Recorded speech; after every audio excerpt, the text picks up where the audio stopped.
Gaura Premanande. Want to sing first or? Yeah, sure.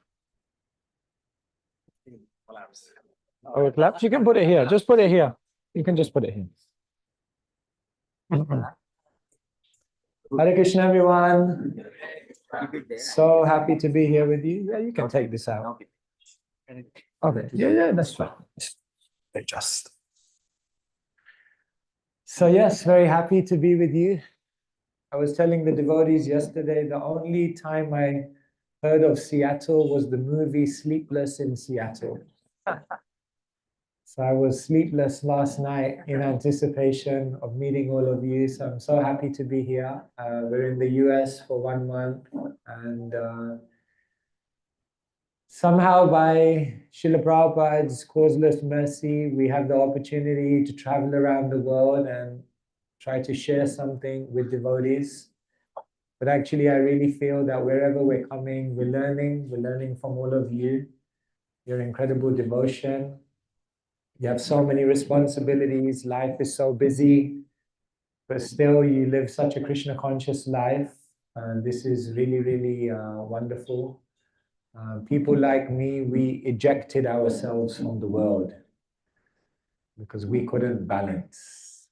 But you are doing amazing. You are balancing so many things, and it's really an inspiration to us. So thank you for your wonderful example, and looking forward to being with you today and in the coming days. Srila Prabhupada ki.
ज्ञानतिमिरान्धस्य ज्ञानञ्जनशलाकया चक्षुरुन्मिलितं तस्मै श्रीगुरवे नमः।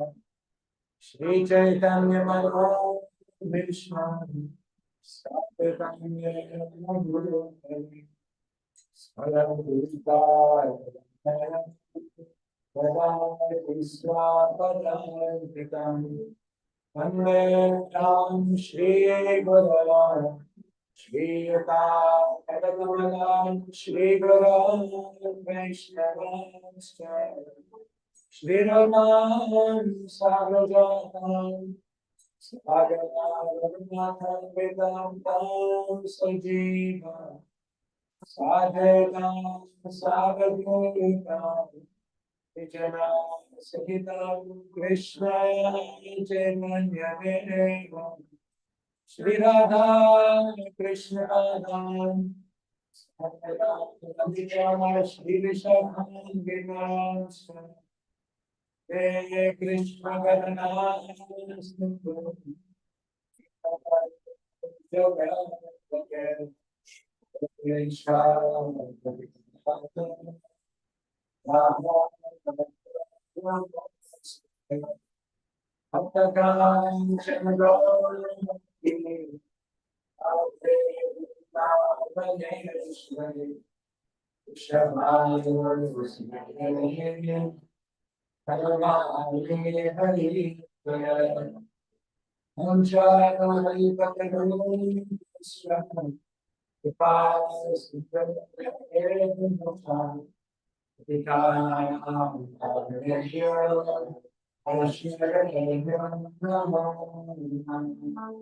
Shri Krishna Chaitanya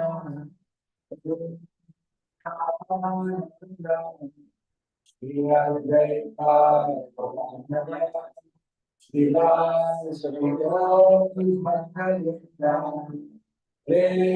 Krishna Hare Krishna Krishna Krishna Hare Hare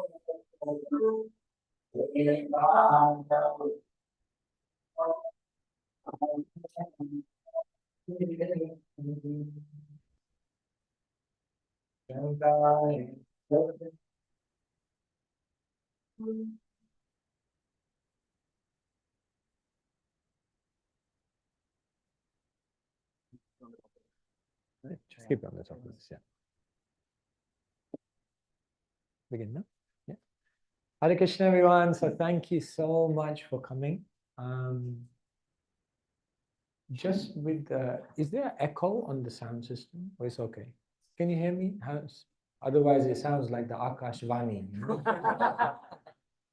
Is it okay? Or you think it's okay, no? All right, fine. So Hare Krishna, so happy to be with all of you today. So today I thought we could discuss a little bit about Sri Chaitanya Mahaprabhu. Sri Chaitanya Mahaprabhu is our hope. Put your hands up if sometimes you feel there is a gap between the ideal of where you would like to be and the reality of where you are now. Any gap there?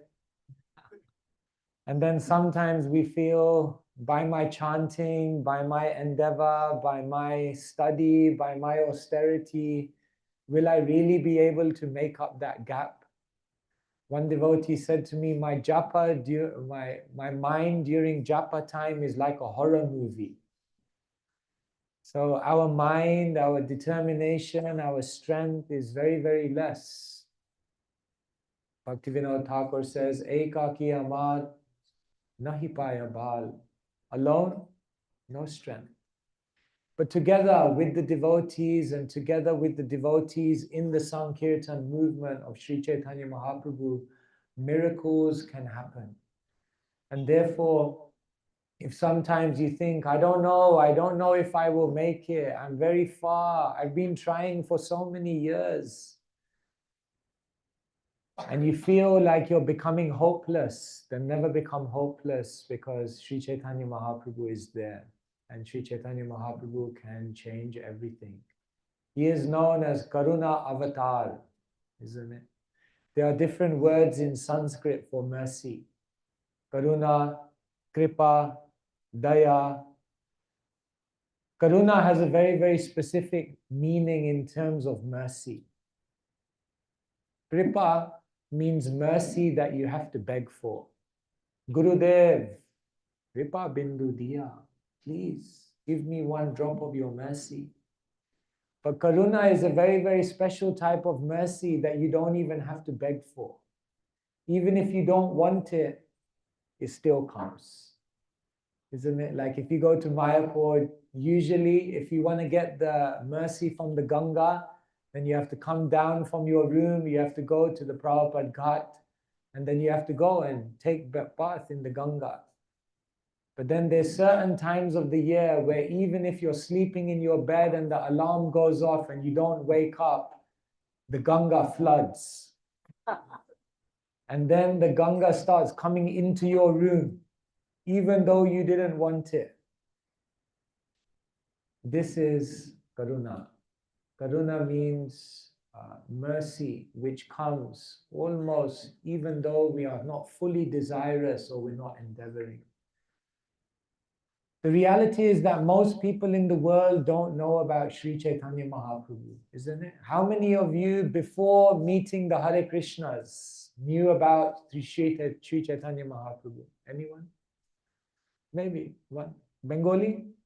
No. Most people do not know.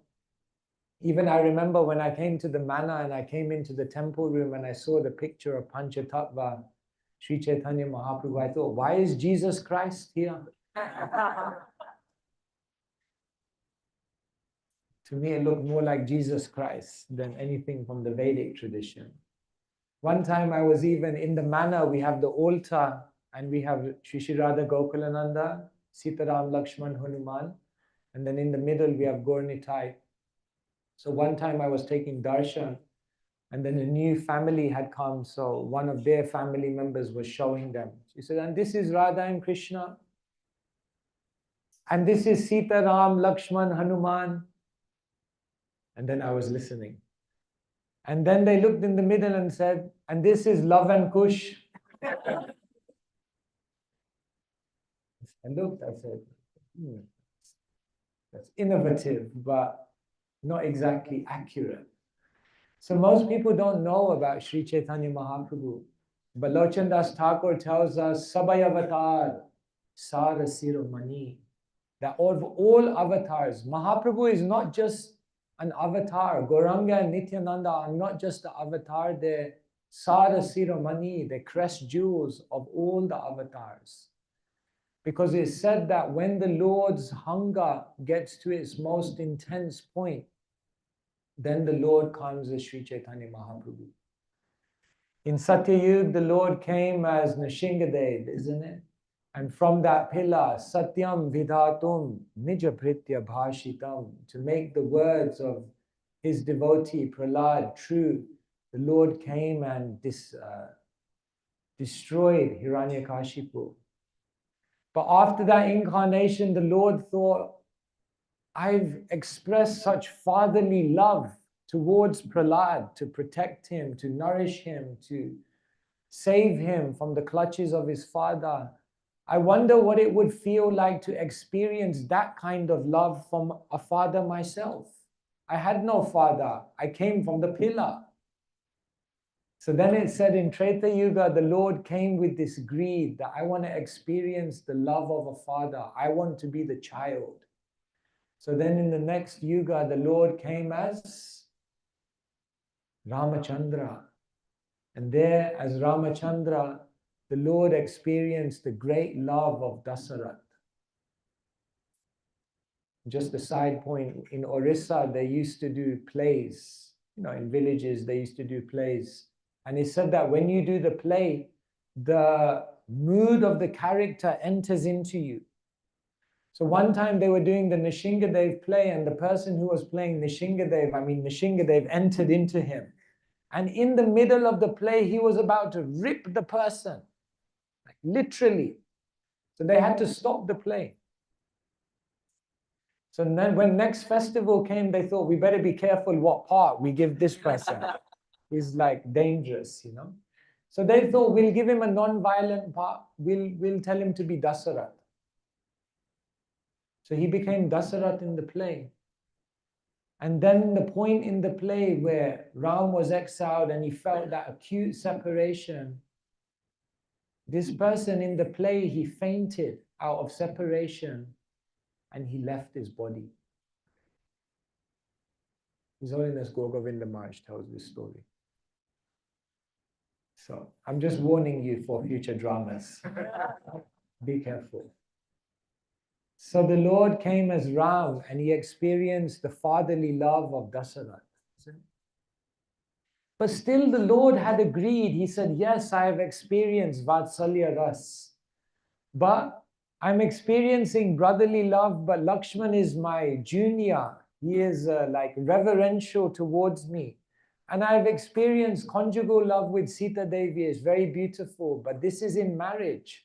I wonder what it would be like to have a brother who was older than me, who dominates me. And I wonder what it would be like to have a relationship of love, conjugal love, but outside of marriage. Parakiya bhav. So the Lord had more greed. So then in Dwarpa Yuga, the Lord came as Krishna. And there Balaram became the older brother. And Krishna experienced this beautiful type of love outside of marriage with Srimati Radharani. Great anticipation, with great risk. And in this incarnation, the Lord was seeing Srimati Radharani. And one time the Lord was in Dwaraka, and he said he came to the palace of Rukmini. And in the middle of having a beautiful exchange with Rukmini, Rukmini began crying. And the Lord said, what's the problem? And she said, you'll never know. He said, no, what's the problem? She said, you will never know. He said, no. Vedaham, samatitani, vartamana, nicharjana. I know everything. She says, you will never know. What don't I know? She said, you will never know what it feels like. That one day you're here, and then the very next moment you just leave. And you don't know what that separation, what that pain, what that distress feels like. And in that moment, Krishna realized, I don't know. Srimati Radharani's love has defeated me. I declared boldly to the whole world that I know everyone and I know everything. But this person, I don't know. And what they experience, I haven't felt. And so in the next incarnation, the Lord comes in the climax of the greed as Sri Chaitanya Mahaprabhu. So Sri Chaitanya Mahaprabhu is the heart of Krishna. We can say the heart of Srimati Radharani, because Radha Bhava Dyuti Suvalitam Naumi Krishna Swarupam is Krishna himself, but coming in the Radha Bhav. But still we can say it's the heart of Krishna because it's what Krishna really wanted to experience. Bhagavad Gita has how many verses? 700. Who knows what the 350th verse of the Bhagavad Gita is? Right in the middle. I knew you would say that. No, that's not the 350th verse. What is the 350th verse of the Bhagavad Gita? I'll give you a clue. It's in the 9th chapter. You knew that anyway. Mahatmanas tumam partha devim prakritim ashrita bhajanti ananya manaso dhanatva bhutadem avyayam. Krishna says the great souls, what do they take shelter of? Devim prakriti. They take shelter of the internal energy, the superior energy. And who can we say is the personification of that? Srimati Radharani. And what's the 351st verse of the Bhagavad Gita? See, I'm giving you a undercover Bhakti Shastri exam. I've come as the undercover examiner. Satatam kirtayanto mam yatantascha drita drita namashantastu mam bhaktya nityayukta pashate. Isn't it very interesting? Krishna says, always chanting my glories. So the heart of the Bhagavad Gita is what? Krishna is saying that the great souls, number one, they take shelter of the internal energy represented by Srimati Radharani.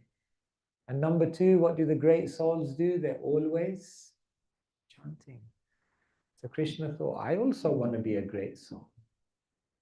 I am the supreme soul, the Parabrahman.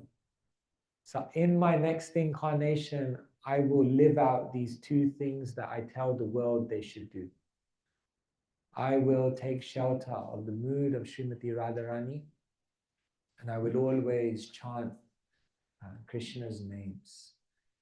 So the reason I'm sharing all of this with you is to help us understand that Sri Chaitanya Mahaprabhu is our hope. Sri Chaitanya Mahaprabhu is actually who we should glorify.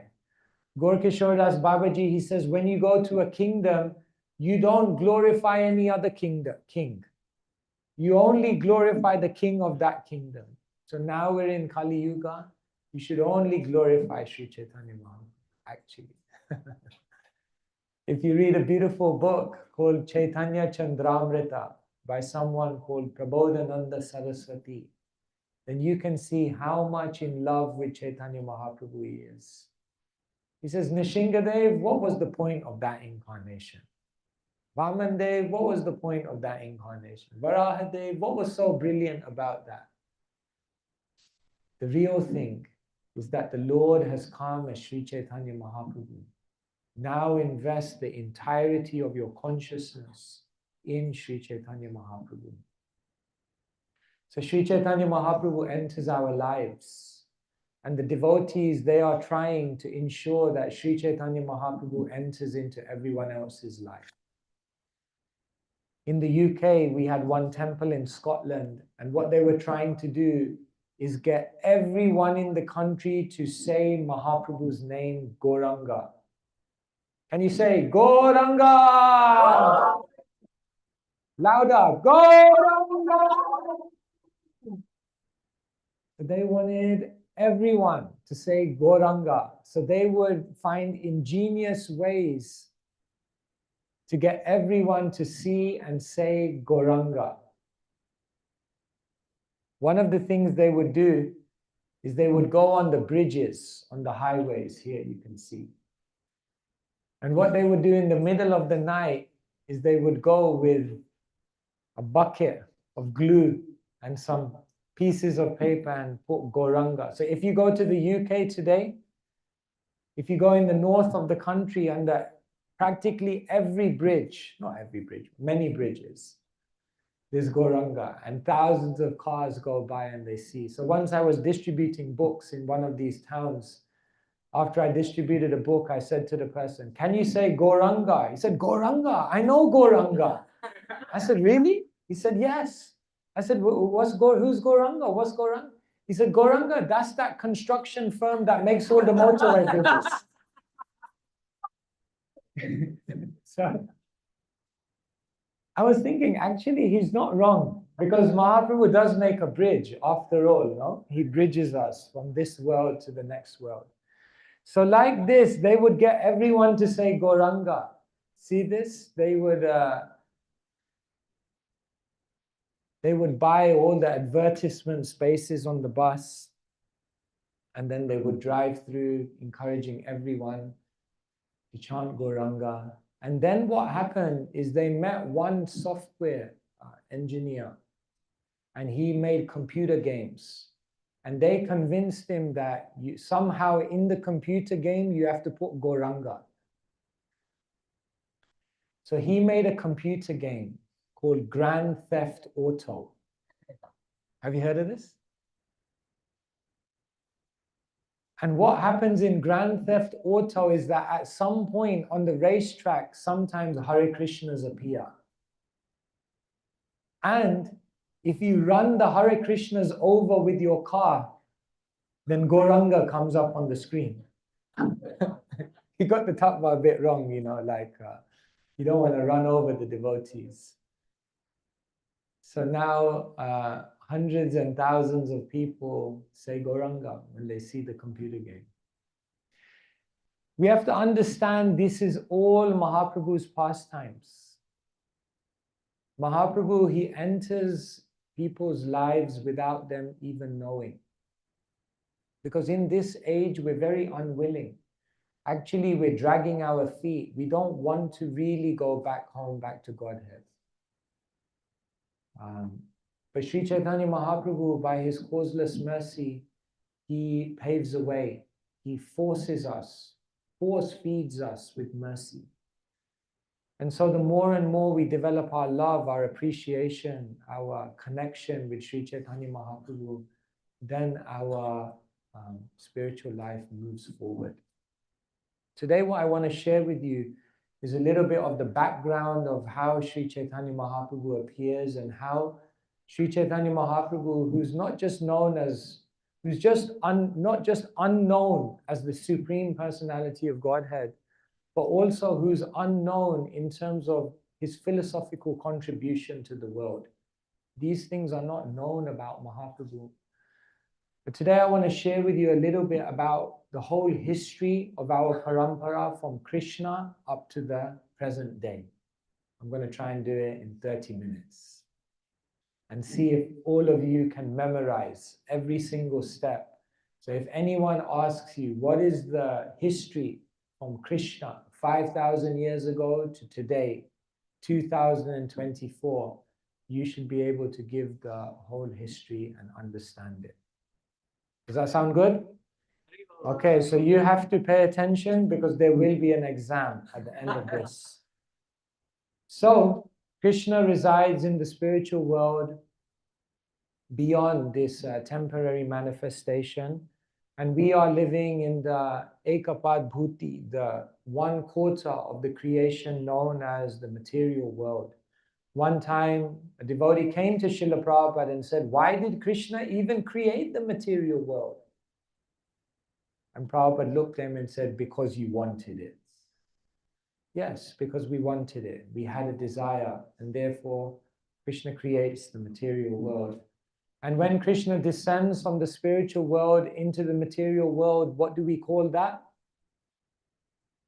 An avatar. Yes, an incarnation, an avatar. Ava means to come, and Tarine means to go down or deliver, or to also, it can mean Tarine, to come down.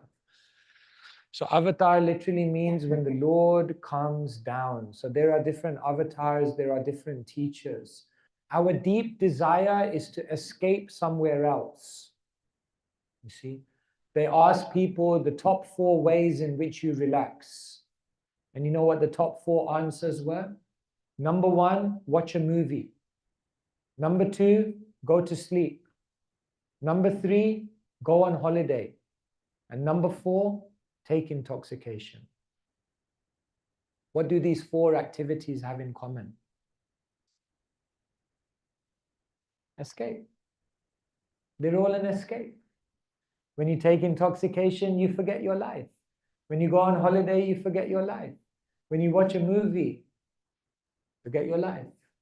And when you go to sleep, you forget your life. But none of them are permanent. You can't sleep forever. Try it. You can't go on holiday forever. Intoxication doesn't last forever. And movies come to an end. So we're trying to escape. We're trying to escape this world. But we don't know where to escape to. And therefore Krishna says there's a place, yadgatva nani vartante.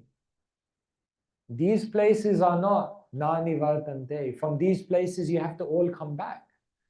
But there's a place that you can go to where you don't have to come back. And that place is the spiritual world.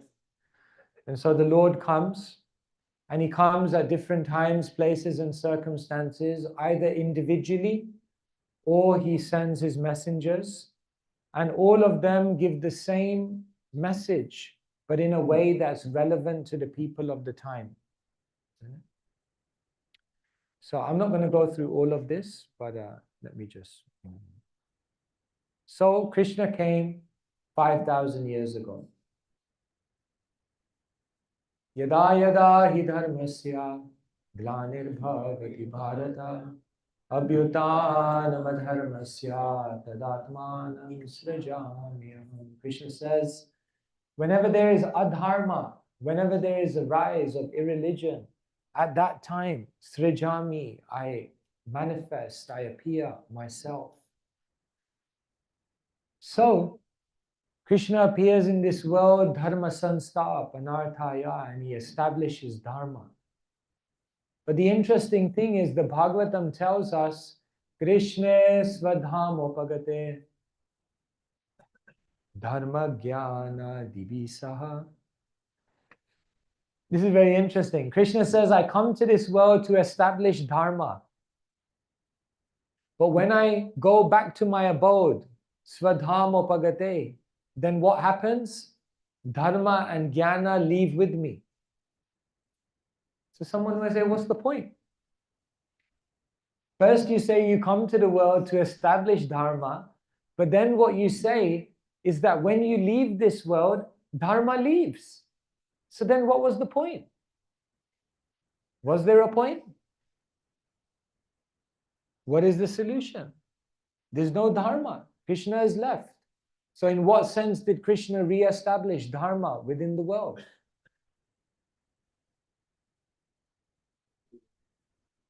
Through the devotees, dharmasya tattvam nihitam guhayam. That's good answer. But something more specific. Bhagavatam. Krishna swadharma pagate dharma jnana divisaha. But then what does the next line say? Kalonasta drishamesha puranarko dhuno dhitaha. And therefore dharma and jnana has gone. Krishna leaves. So then people get thrown into darkness. But then where's the light in the midst of all of that darkness? Puranarko dhuno dhita. Through Bhagavatam. Bhagavatam gives light. And so yes, Krishna appeared in this world 5,000 years ago. And then Krishna left. And although Krishna left, Kali Dvanto Dita Ditya Shri Krishna Parivartita. Although he left, in one sense he came back again. In what way? Bhagavatam. So therefore, the Bhagavatam is here in this world. And therefore Krishna gave hope to each one of us.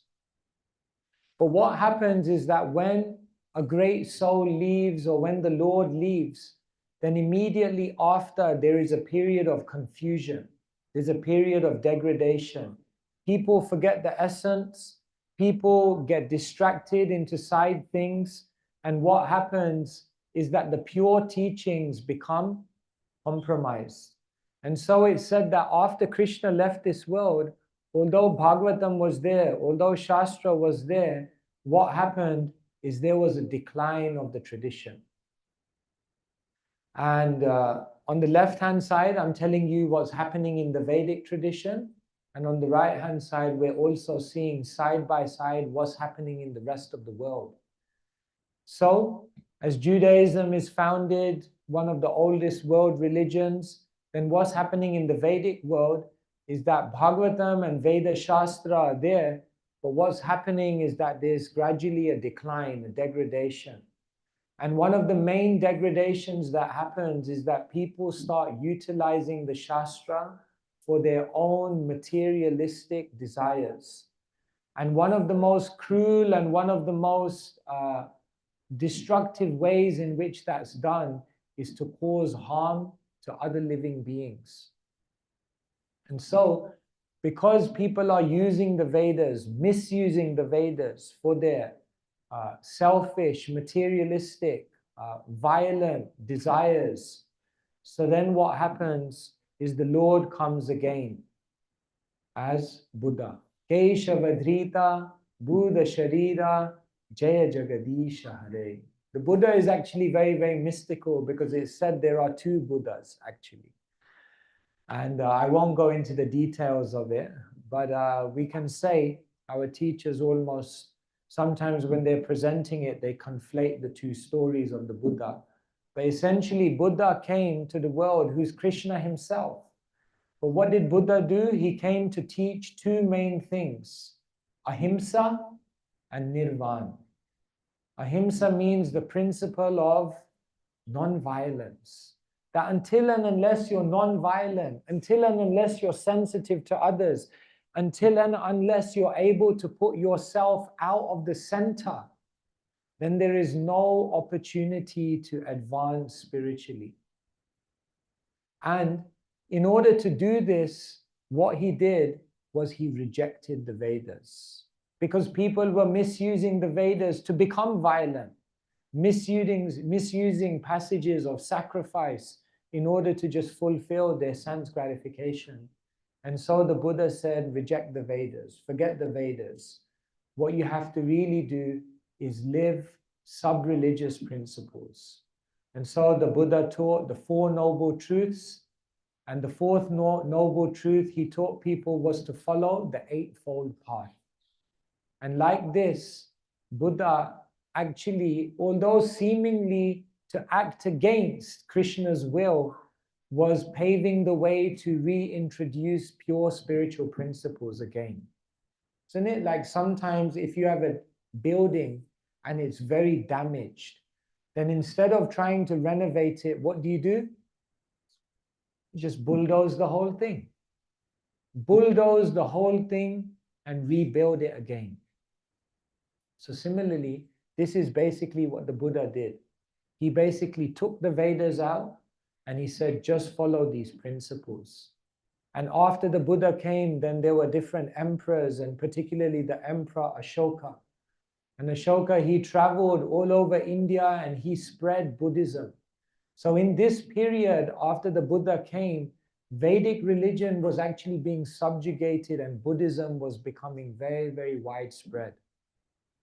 So then it's explained that as time went further, then in the world, other religious paths were coming about. Christianity was coming about, Judaism was coming about, Islam was coming about. But in 700 AD, Lord Shiva appeared in this world as Shankaracharya. Mayavadam asachastram prachanam bodhamuchyate. Mayeva nihitam devi kalo brahmani murtina. Shiva explains to his wife that in Kali Yuga, I will come to the world as a Brahmana. And what will I do? Mayavadam satchastram prachanam bodhamuchyate. I will teach something that looks like Buddhism, that resembles Buddhism, but actually will reinstate the Vedic authority. But what I teach will not reinstate the Vedic authority in its entirety in terms of its conclusion. And so what happened is Shankaracharya came to this world. And what did he come to teach? Mayavad philosophy. His main contribution was to say that the Vedas are Shastra, the Vedas are Praman, and the Vedas are our mother, Veda Mata. And therefore, if you want to understand your source, your reality, what lies beyond this world, you can only do it if you refer to the mother. And therefore, the Vedas are the Brahman. So this was his great contribution. But he couldn't say everything, because to immediately introduce so many theological principles would be and so what he did was he explained Brahma Satyam Jagan Mithya Jiva Brahme Vanaparaha, that this material world is false. There's only one reality, that's Brahman. And all other separate reality is simply an illusion. And Jiva and Brahma, na para, there's no difference. We are all the same. We are all one. And this philosophy known as Mayavad became very, very widespread. So Buddha's philosophy was that there's no God. Shankaracharya was that there is a God, but he denied the difference between the living entity and God. And then what happened is that even before Shankaracharya appeared, there were great saints in the south of India known as the Alvars. And they were already talking about bhakti or devotion to God. And the culmination of all the Alvars was someone called Ramanujacharya. And what Ramanujacharya did is he took the philosophy of Shankaracharya. He understood the language and the positioning of how he's explaining the different tattvas. And what he did is he presented something called Vishishta Dvaita, which means qualified monism. He said, no, it's not that Shankaracharya is not wrong. There is oneness, but the oneness must be understood in a higher dimensional way. It's not simply a oneness in all respects. There's a oneness in a certain respect, but there is also a difference. And so what Ramanujacharya did is he detected the difference between the soul and God. Later on, what happened is Madhvacharya came. And if you ever see a picture of Madhvacharya, his hand is always like this, isn't it? Because his philosophy was pure dualism. So he explained that between the soul and other souls, there is a difference. Between the soul and the world, there is a difference. Between the soul and God, there is a difference. Between the material world and God, there is a difference. And he was explaining there is a difference in everything. We should never think that these are the same things. And so Madhvacharya, through his arguments, he completely removed any tinge of impersonalism. And then it's explained that Sri Chaitanya Mahaprabhu then came. And what he did is he harmonized everything. Because he explained the philosophy of Achintya, Bheda, Abheda Tattva. He actually looked at all of these philosophies that were given, and he actually explained how they can all be harmonized, that we are simultaneously one with and different from God. And so this is the basic history. Krishna appeared, and then there was a degradation. And then Buddha appeared, and Buddha said there's no God. And then what happened is Shankaracharya appeared, and he established the Vedas, and he detected, he established that there is God, but denied a difference between the soul and God. So he denied the difference. Ramanuja, what did he do? He detected the difference. Madhvacharya, what did he do? He emphasized the difference. And Mahaprabhu, what did he do? He harmonized the difference. So this is the whole history of how we reach to Sri Chaitanya Mahaprabhu. So Sri Chaitanya Mahaprabhu is not just a Sabhayavatar Sara Siromani. He's not just the crest jewel of all avatars, but the philosophy that he's presenting is also the culmination, the crest jewel of all philosophies. Because Sri Chaitanya Mahaprabhu takes everything, and what he does is he comes to the mature conclusion. So later on, our acharyas, Bhaktivinoda Thakur, he writes in his books that what Sri Chaitanya Mahaprabhu actually does, some people say that Sri Chaitanya Mahaprabhu affiliated himself and the Gaudiyas with the Madhva Sampradaya, which is true. But in one sense, Bhaktisiddhanta Saraswati Thakur says that what he actually did was he created a metta sampradaya.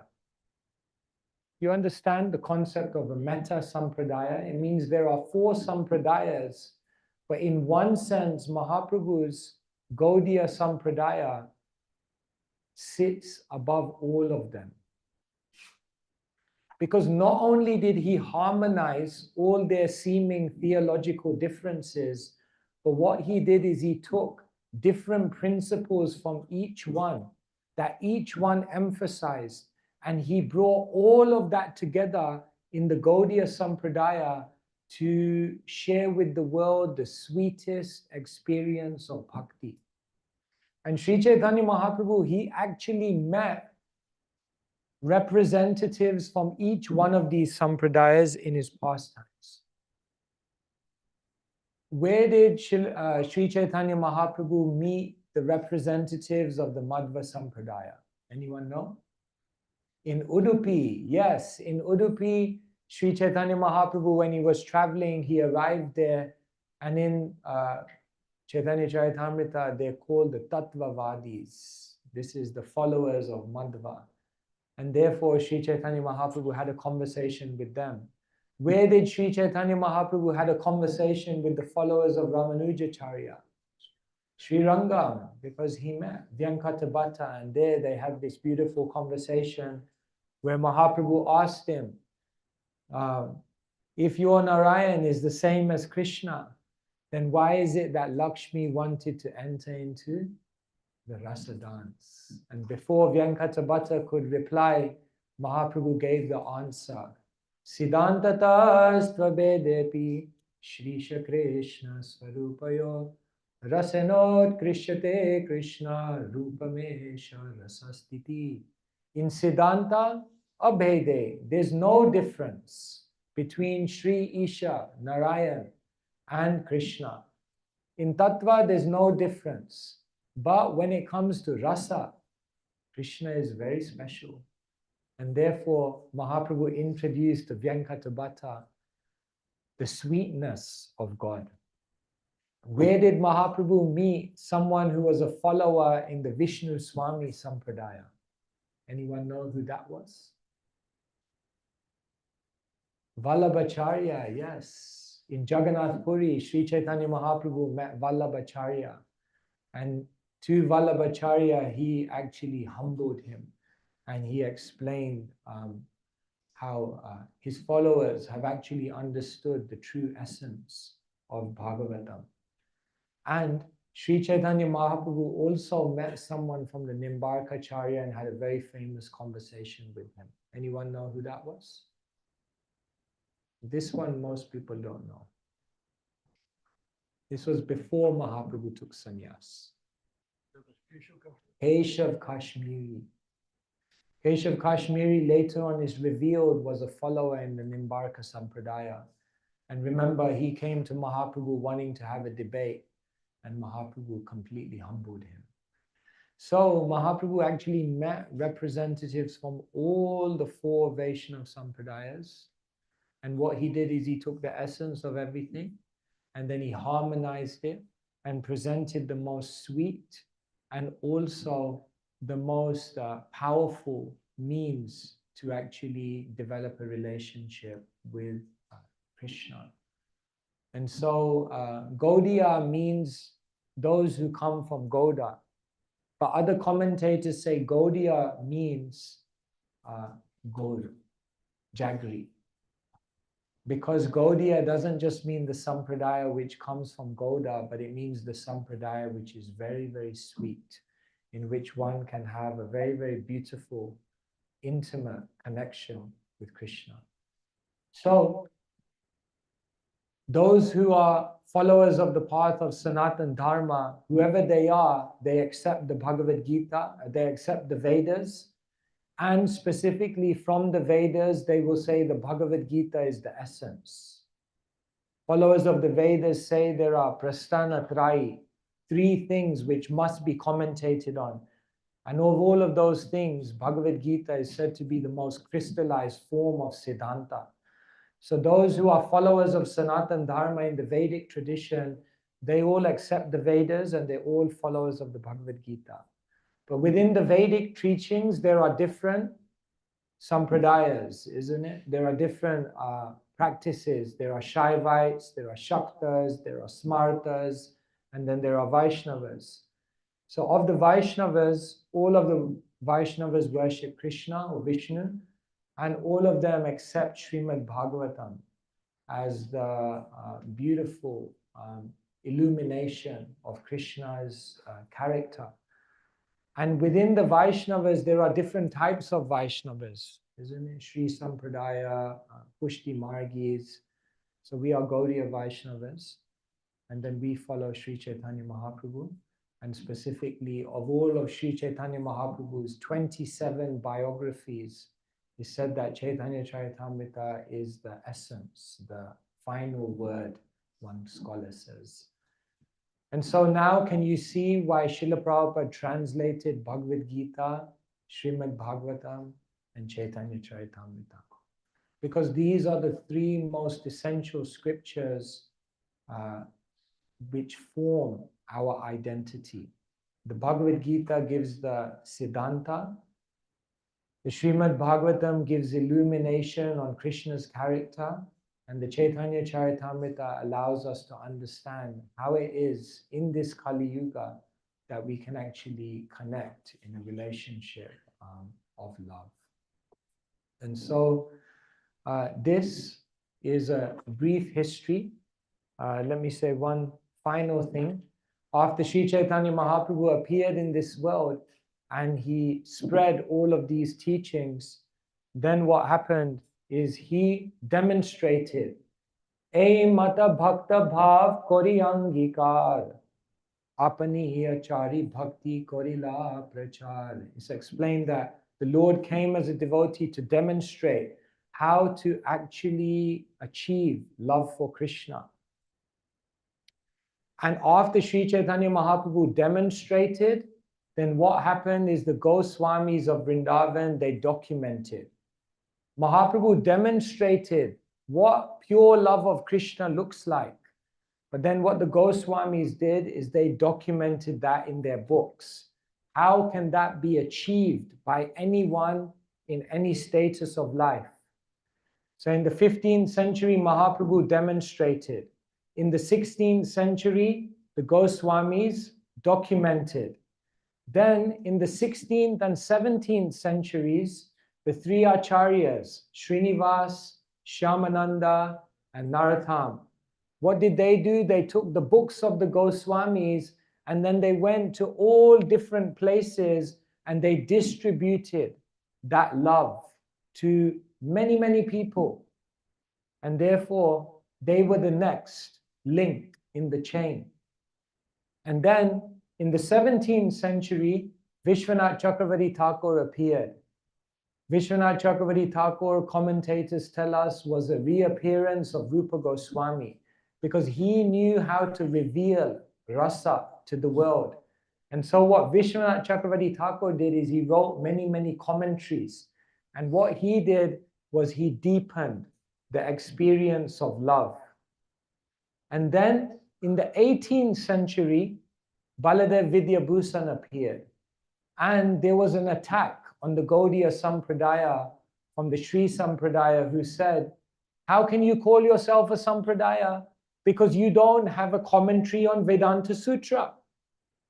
So the Gaudiya said, we don't need to have a commentary on Vedanta Sutra because Bhagavatam is that commentary. Sarve Vedanta Saram hi Srimad Bhagavatam Ishyate. But they said, no, you have to have a commentary and then your Sampradaya can be considered bona fide. And so Baladev Vidyabhusan went to his deity. Who was his deity? Radha Govinda. And he prayed, and Govindaji inspired him. And through the dictation of Govindaji, Baladev Vidyabhusan wrote this beautiful commentary on Vedanta Sutra called Govinda Bhashya. And therefore, Baladev Vidyabhusan defended the Sampradaya. And then the modern acharyas came, Bhaktivinoda Thakur, Bhakti Siddhanta Saraswati Thakur, Srila Prabhupada. And what did they do? They delivered those teachings to the whole world. So now can you see? Mahaprabhu demonstrated, the Goswamis documented, the three acharyas distributed, Vishwanath Chakravarti Thakur deepened. Baladev Vidyabhusan defended, and the modern acharyas delivered to the whole world. And this is the whole history of how we go from Krishna to the modern day that we're in now, where Srila Prabhupada, on the order of Bhaktisiddhanta Saraswati Thakur, disseminated this whole teaching. So let's do a quick recap. Now you should be able to tell the whole history, okay? Krishna appeared how many years ago? After Krishna appeared, there was a degradation and there was a deviation from the teachings, and therefore people were misusing the Vedas, and so Krishna appeared as Buddha. And as Buddha, he taught the principle of non-violence, and he explained that the ultimate goal of life is nirvana, to ultimately escape from this material nightmare. As this happened, there was an emperor who spread all of these teachings across India, Ashoka. So Ashoka spread all of those teachings. India became inundated with Buddhism. And then the Lord knew that something had to happen. So Lord Shiva told his wife that I will come in this world and I will take the form of a Brahmana. And as a Brahmana, I'll teach covered Buddhism, and it will become known as, or it's known as, Mayavad. And so, what did Shankaracharya do? He re-established the Vedas. But what he did is he said there is a God, but what did he do? He denied. He denied the difference between the soul and God. Then later on, remember the Alvars were already there, but all the Alvars culminated in who?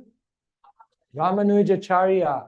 And so if Shankaracharya denied the difference, Ramanujacharya detected the difference. Yes, he said there is a oneness, but this has to be qualified.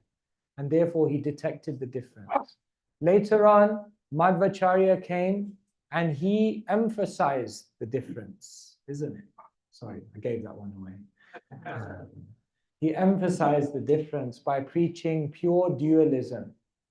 And after him, coming within his own Sampradaya, Sri Chaitanya Mahaprabhu connected to the Brahma Madhva Gaudiya Sampradaya. And so, if Shankaracharya denied the difference, Ramanujacharya detected the difference, Madhvacharya emphasized the difference, then Mahaprabhu harmonized the difference. So very good. So Mahaprabhu harmonized the difference, and through his own character, he came here to demonstrate love of Godhead.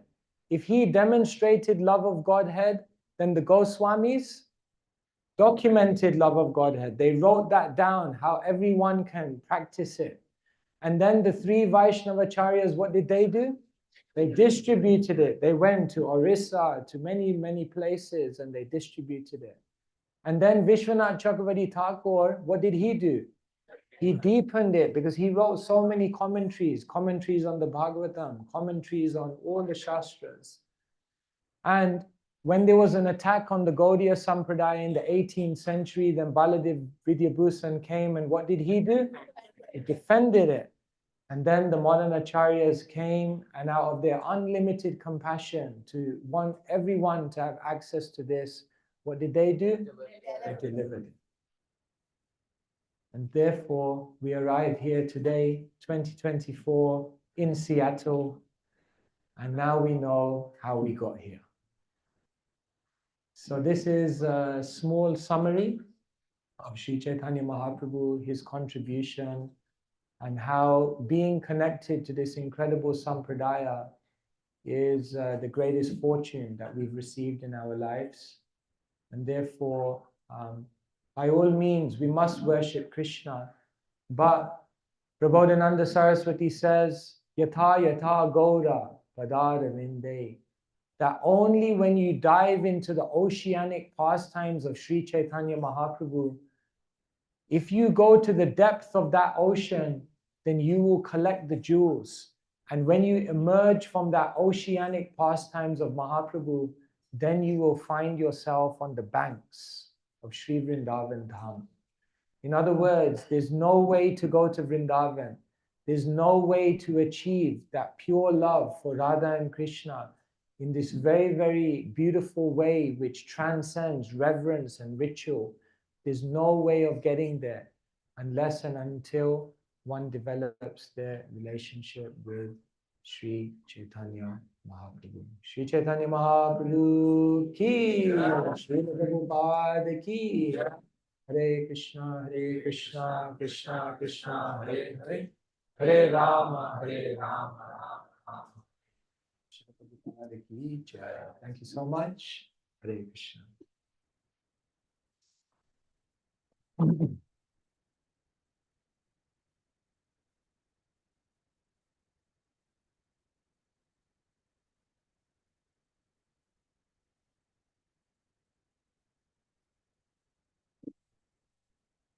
Hare Krishna, dear devotees.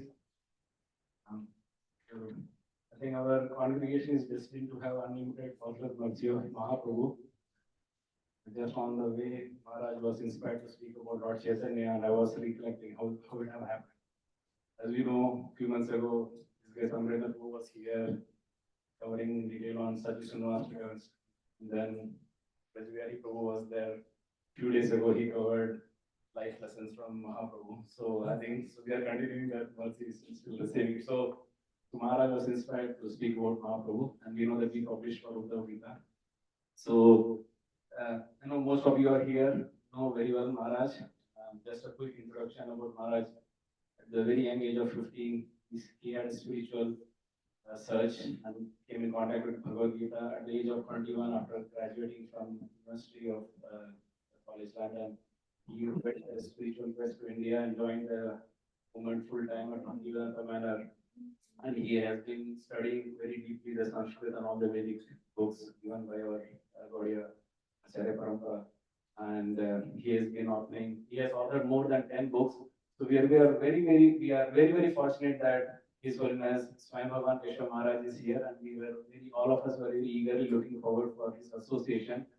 I know some of the devotees traveled all the way from Portland, so let's enthusiastically welcome His Holiness Swami Bhagavan Keshava Maharaj by loudly chanting Hari Bol 3 times and also expressing our gratitude for what he has covered today on giving and continuing the mercy of Mahaprabhu that we have been receiving. So let's express our gratitude and welcome him by loudly chanting Hari Bol 3 times. Hari Bol!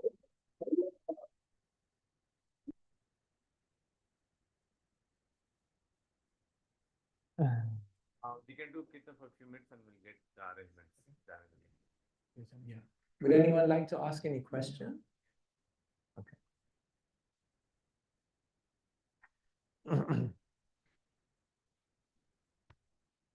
Hey Krishna Maharaj, thank you so much for the very wonderful class. I just have a question. In the beginning of the class, you mentioned how Sri Chaitanya Mahaprabhu is the best dwell of all the incarnations.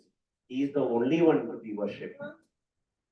But it is in spite of the position and all the essence of harmonizing all the Vedic teachings, unique contribution that Mahaprabhu made, still he is considered or he remains Chaitanya. Even today, people don't recognize it. That's the example you gave. People are calling him as love and worship. Like that. It sounds so.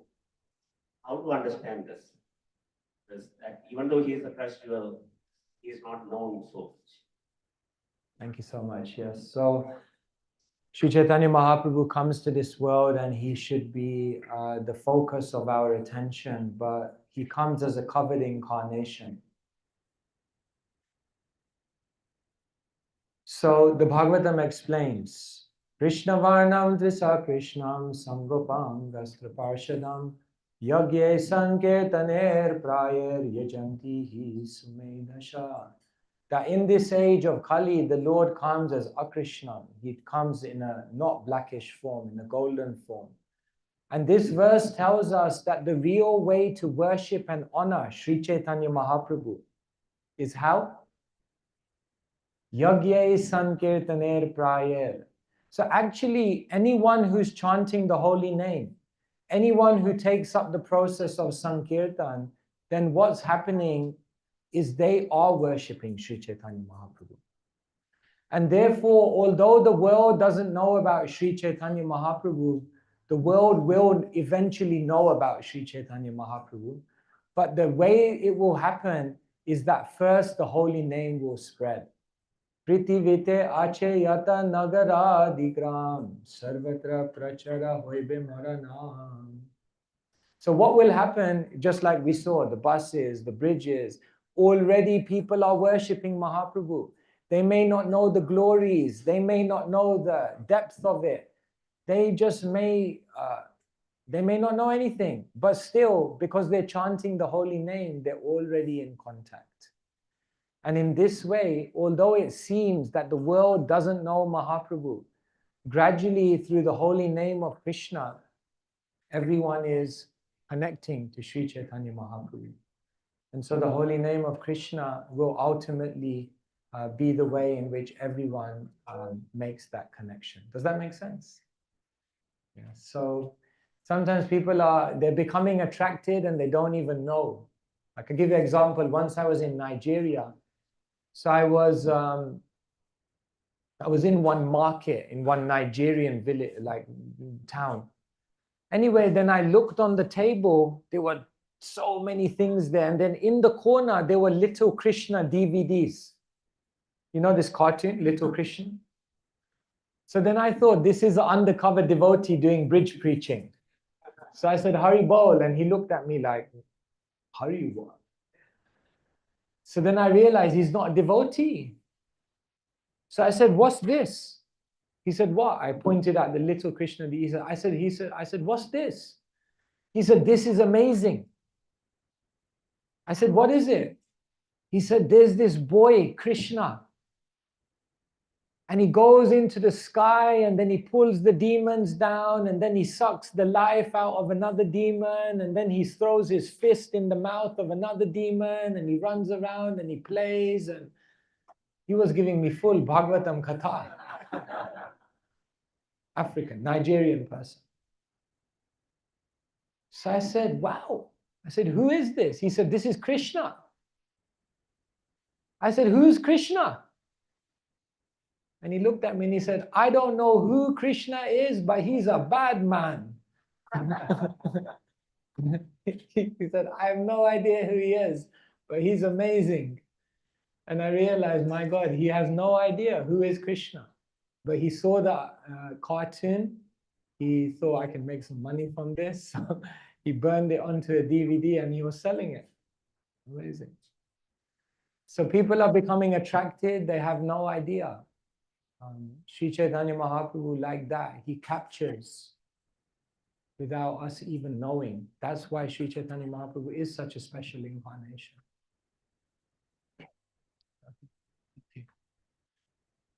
Anyone else? Thank you, Prabhu. The lecture is amazing.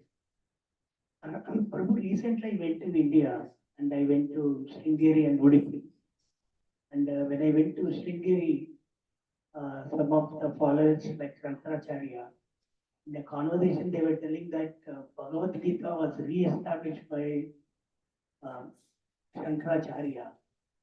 And they were saying that before Madhavacharya came, Shankaracharya was the person who, even for the entire world, re-established the Bhagavad Gita. That's a true statement. Yeah, thank you so much.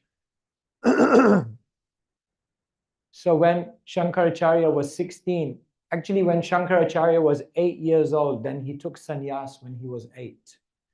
He had asked his mother, can I take sannyas? She was like, no, of course you can't. And then it's explained in one story that Shankaracharya was taking bath and a crocodile came. And a crocodile had Shankaracharya in the jaws and his mother was watching on the shores and she was thinking, my God, he's going to die. And then Shankaracharya shouted out, if you give me permission to take sannyas, and if I take sannyas, then immediately the crocodile will have to go away. So she said, yes, anything. So then in that moment he said, sannyas or hum. And the crocodile disappeared and he came out and he said, okay, now I'm a sannyasi, I'm going. So that's explained how Shankaracharya took sannyas. And then it said at age 12, he went to Benares to learn Sanskrit. And then at age 16, he began traveling. And it said that he traveled for 16 years. And he covered all the four corners of India. In the north, he went to Badrinath. In the south, he went to Rameshwaram. In the east, he went to Puri. And then in the west, he went to Dwarka. And like this, he covered and created his ashrams, his monasteries. So we can say that Shankaracharya, in one sense, yes, he did re-establish the Bhagavad Gita because he re-established Vedic authority. Tasmak Shastram Pramanam Te Karya Karya Vyavastito. That he established the Praman in that sense, that Bhagavad Gita is authority.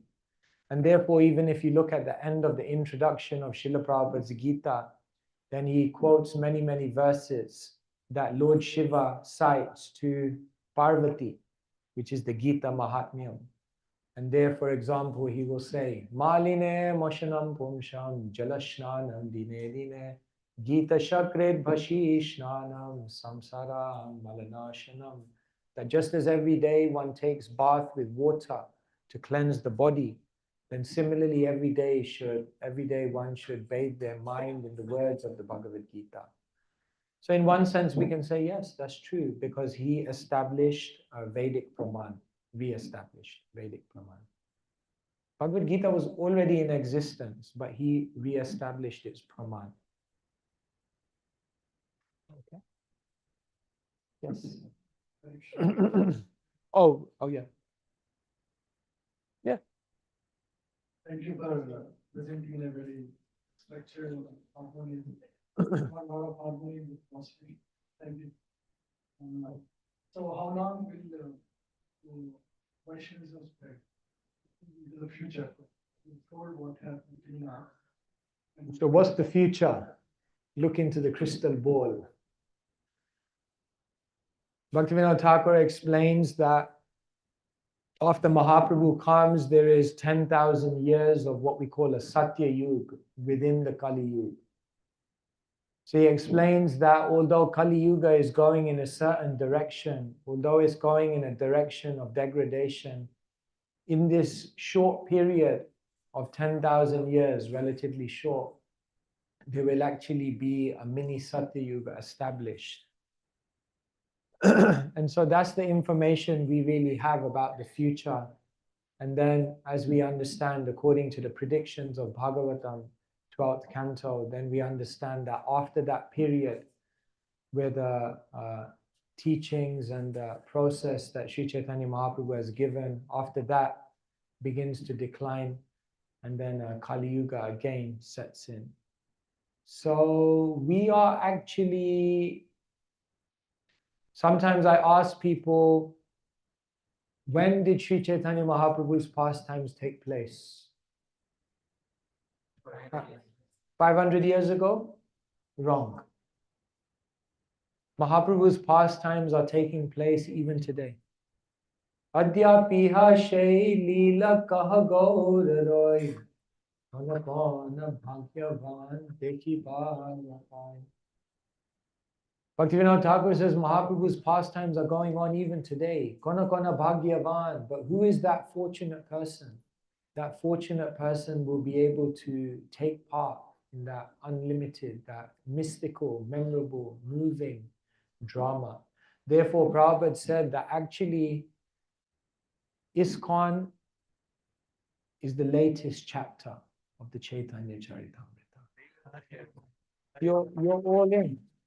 You're all in the Chaitanya Charitamrita. The miracles are happening even today. Actually, I'll show you a video. Can you see up there? Yeah. I'll tell you a Sankirtan story. Will the sound work? Oh, the sound won't work.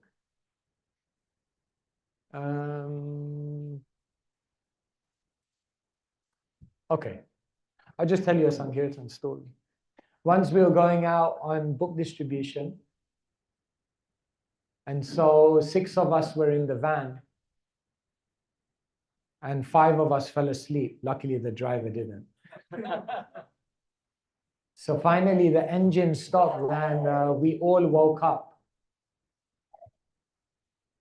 So we got out of the van and we went into the town, and there was nobody in the town.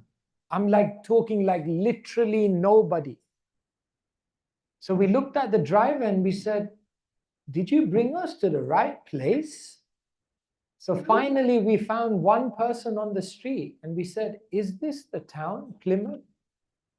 And he said, No, this is Paynton." So we looked at the driver and we said, "You brought us to the wrong place." So we were, like Sankirtan devotees, little passionate. We don't like wasting time, So everyone was getting on his case. We said, "Okay, we'll go back to the car park."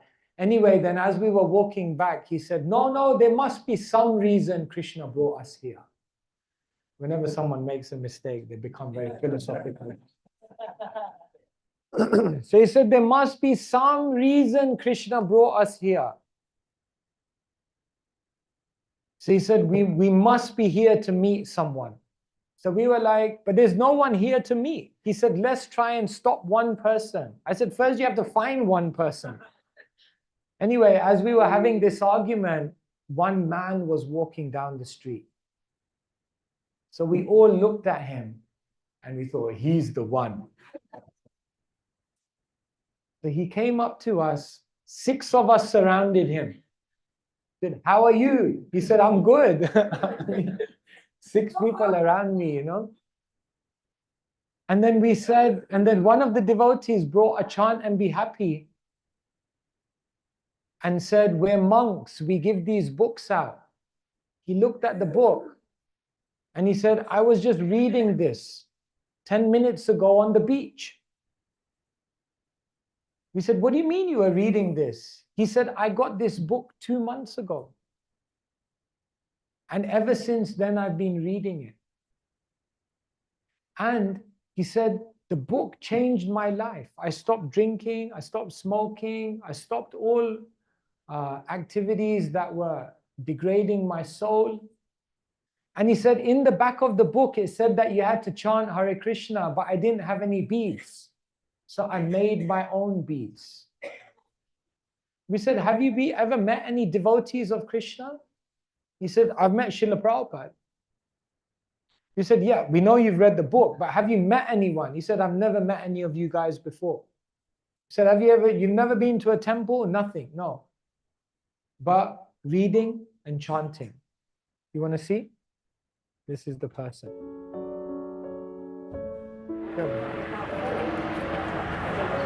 So this is James. We met him today. He was the first person we met on the street, and he had quite an amazing story. So, James, you tell us a bit about how you got the chant and be happy? My friend brought it back from... This is the person. So he got this book, and when he read the book, he had never met any devotees, nothing, but he heard you had to chant. So you see this? He made his own beads. Can you see here? And see this. He said, they told me also there should be a Krishna bead, the head bead. So I thought Krishna's blue, so I thought, let me make the head bead blue. And he chants every day. Never met a devotee, just by coming in contact with Srila Prabhupada. I'll show you another story. Once I was distributing books in another place, and I stopped one person. He was from Nigeria. So I said, we're monks. We like to meet people. We share spiritual knowledge. He said, "I don't like monks." I said, "Okay, no problem. We like you." He said, "I'm from Nigeria." I said, "Oh, really? Amazing. My mom's from East Africa. She's from Tanzania." She goes, "I don't like East Africans."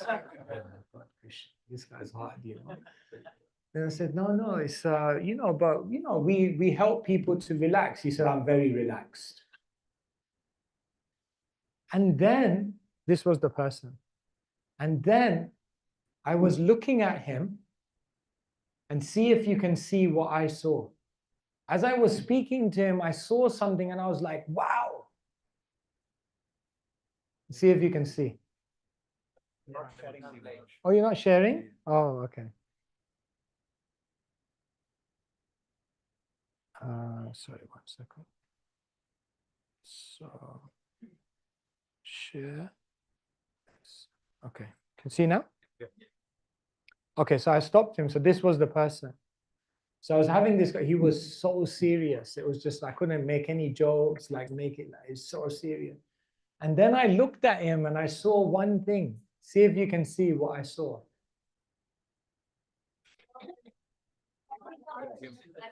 You see this? And then a Shinga Kavach. So I said, what's this? He said, what? I said, this, what's this around your neck? He said, this is my good luck charm. I said, what is it? He said, I don't know. I said, how did you get it? He said, one of my friends was traveling in India and he came back and he gave this to me. He didn't tell me what it is, but he just said it will bring you good luck. And he said, whenever I wear this, I feel no fear. He said, I feel no fear at all when this is around my neck. He says, I don't know what it is. I don't know what's in it. I don't know what kind of power this thing has, but every time it's around my neck, I don't feel any fear. So then anyway, then I gave him 7th canto, Bhagavad Katha. And then he took a book. So like this, these are all the Sankirtan pastimes of Krishna. It's all going on. We're all part of it. So this movement will continue on. We just have to participate and be active. I see more hands, but I don't know how we're doing for time. Should we take more questions? So, yeah.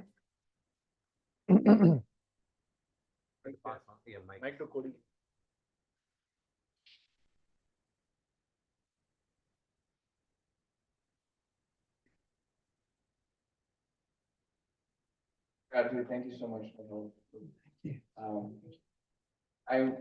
Your story about the Little Krishna DVD made me want to ask if you think maybe that individual and maybe some of the folks that show up in our lives in this modern Leela are potentially like deep undercover devotees that won't come out and tell you and will continue being in character as though they don't know, just secret agents like of Sri Chaitanya Mahaprabhu. Yeah. Could be, we have no idea. Some devotees, what they're doing is they're delivering Sri Chaitanya Mahaprabhu's message, his mercy to unwilling souls. And sometimes, sometimes when you were a child and you went to get an injection, then what the nurse does is she just kind of talks to you, pretends she's like your friend, and before you know it, boom, she's injected the thing without you even knowing. So some devotees are expert in this way, and they know how to connect people to Sri Chaitanya Mahaprabhu's movement. So yeah, it's entirely possible. Whatever it takes to help people become open, we do that so that we can deliver them something beautiful. So this is the most beautiful thing about this movement, is that every day you can be an agent of Sri Chaitanya Mahaprabhu's mercy. Every day we have an opportunity to go out there and touch people's hearts. You give them some prasadam, you tell someone to say Gauranga, Hare Krishna. You you actually change people's lives. Once we had a devotee from Sri Lanka, and so he was a teacher.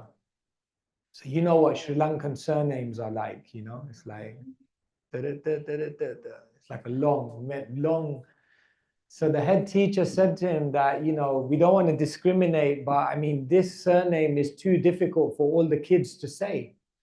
Like Mr. Every time it's like too much.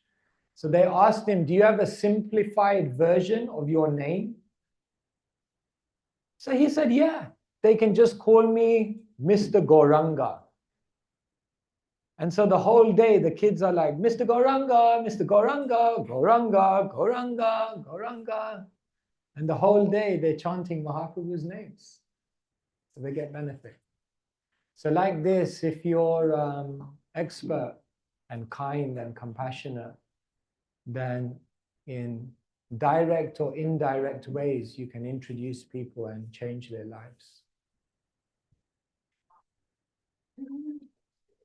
All right. I'd like to say Yes. one thing. Your Sanskrit is so really adorable. It's probably something much greater than that. But to me, it feels like a way to get into the spiritual style. It's like something essential. We must be both there. And so I'd like to know a little bit about your history of how you learned it from age 2 and then on up.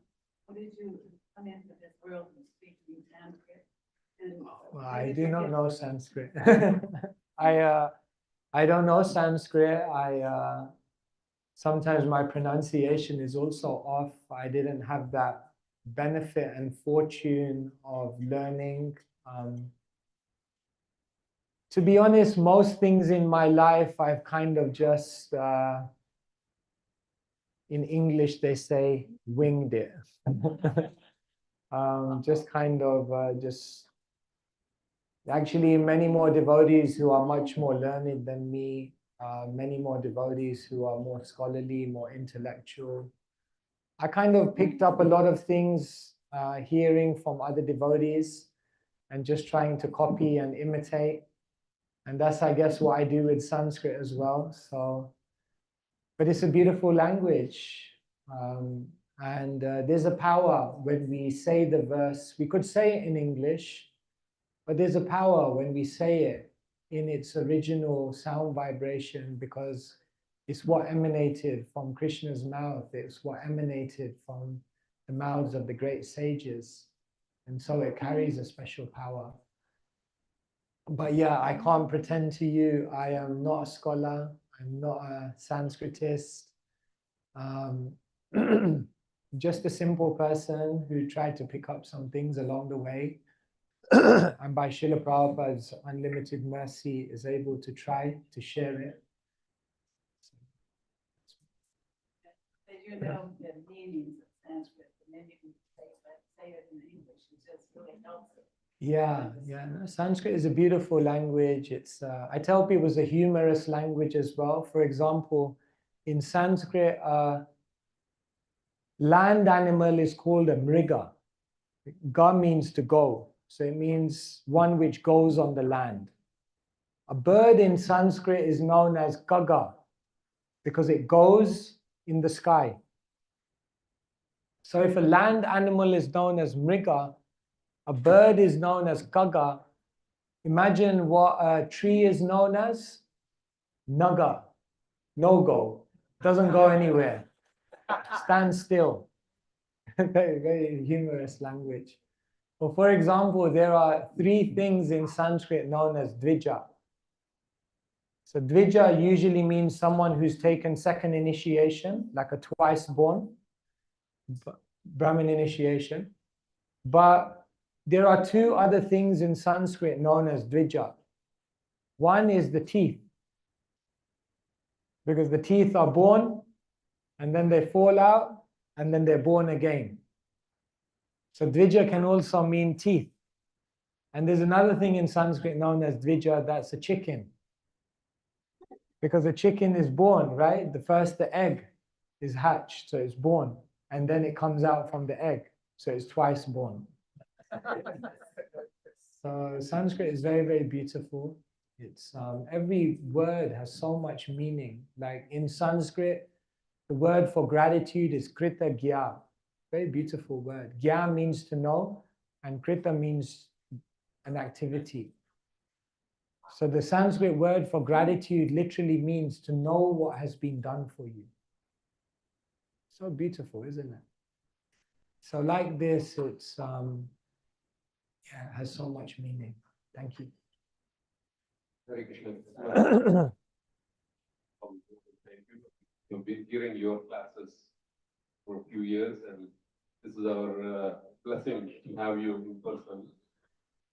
I think a few things that come to my mind is like you've taken something very complex history, and through combination of alliteration and acronyms, and then you make complex structures, complex topics really simple. So we want to thank you for that. My specific question is, there is world religions, and then there is our Vedic religion. And particularly some of the world religions are rapidly growing. Now, I just wanted to understand, can we harmonize in terms of, are they going in the right direction in the desire of Chaitanya Mahaprabhu? Or at some point, will they be stopped to the point where in 10,000 years is supposed to be the golden period? So, and then obviously we are all part of that journey. But I just wanted to see if you can help harmonize in terms of, are they growing? Other world religions, yeah. It's hard to understand what does it mean that Sri Chaitanya Mahaprabhu's movement will spread all over. Does it mean there will only be one movement and all other religions will disappear? Does it mean everyone will externally become a Hare Krishna? We can say the essence of Mahaprabhu's movement is the chanting of the holy name of Krishna. So we can say that will happen. Now, what will happen around that? For example, I know Muslim people who are practicing Muslims who love to chant Hare Krishna. So they haven't changed their religion, but they chant Krishna's names and they appreciate that. So maybe it won't necessarily be that every single religion disappears and there's only one religion and there's a Hare Krishna temple on every single corner, block of every town. Maybe it won't be like that. But maybe it will be that people en masse will appreciate the beautiful name of Krishna. And maybe around that they will all do their own different things. It's very beautiful. Srila Prabhupada explains that even in his time in Calcutta, he said even the Muslim people would come to the temple on Janmashtami and they would offer respect. It's interesting, if you go to Jagannath Puri Rath Yatra even today, you can even see videos of Muslim people doing their namaz before Jagannath. So I think there's a way also that religions can coexist without necessarily all of this animosity and aggression that we see in the world today. Bhaktivinoda Thakur says, when I go into a church, I see that here is my same Lord being worshipped, but with a different culture, through a different ritual, being given a different name, but it's the same thing. So we have to be those agents of unity, those agents to bring people together. And even if people don't want to change their religion, we just encourage them, at least chant Hare Krishna. Now anyone can do. Is that okay? Okay. All right, thank you everyone.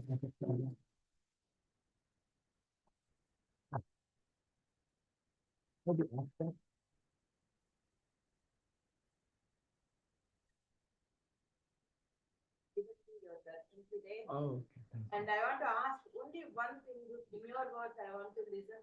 I follow only three people motivational first, like in the Facebook, which is Gaurav Prabhu and Gaurgopal Prabhu, and last 1 year onwards, yours.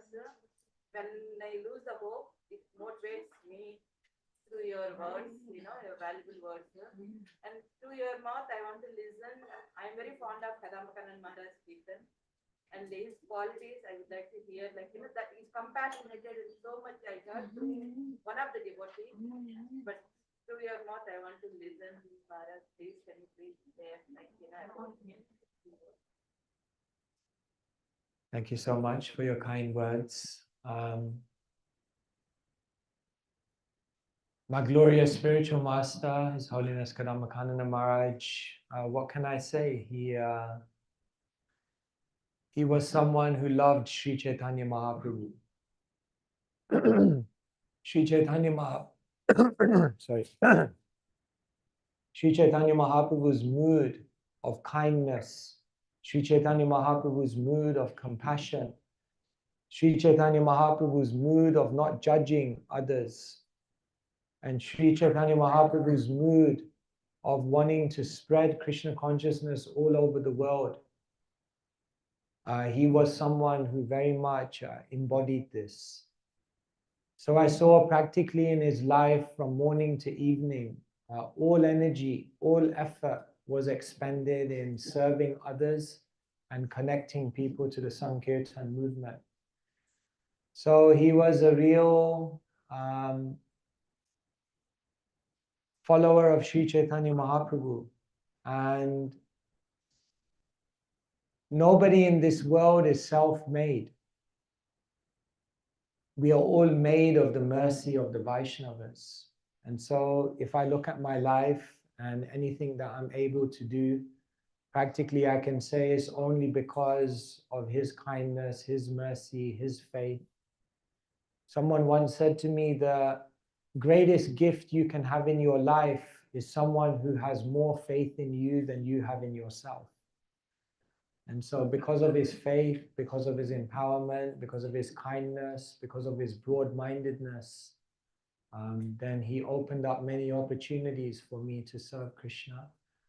So yes, we are made of the mercy of the Vaishnavas, and I'm very, very fortunate that I was able to hear from him, to learn from him, to be guided by him, and in some small way trying to serve him. And so he reasons ill who tells that Vaishnavas die when thou art still living in sound. The Vaishnavas live to die, and living they spread the holy name around. So all the great souls, they are still here with us. They may leave the world physically, but Srila Prabhupada says the spiritual master lives forever in his instructions, and the follower lives with him. And so even though he's not physically present in the world, as there are many other great Vaishnavas who are departing, we can understand that we can be eternally connected with them if we follow their spirit and we follow their teachings.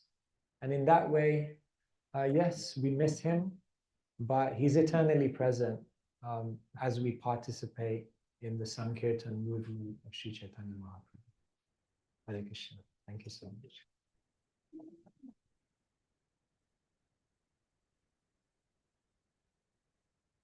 महाराज की, His Holiness स्वयं भगवान केशव महाराज की.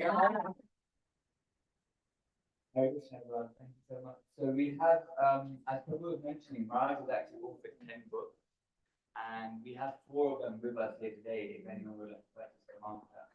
So the 4 books which we have are Gita 3.